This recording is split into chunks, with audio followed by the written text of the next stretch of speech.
magreklamo, tumulong ka muna, ha? Masyado kang nagmamadali, may lakad ka ba? Kung nagmamadali ka, mauna ka na.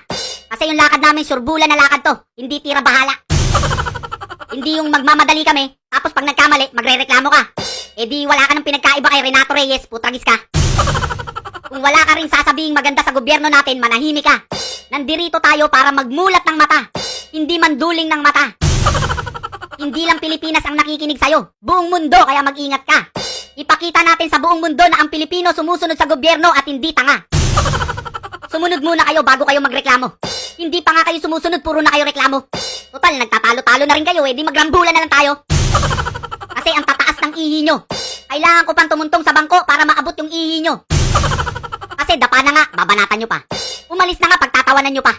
Kung hindi lang kita kakampi, binarubal na kita. Kaso na, hanap kayo ng hanap, itapik yung insurgents. Yan tuloy, nagkaroon ng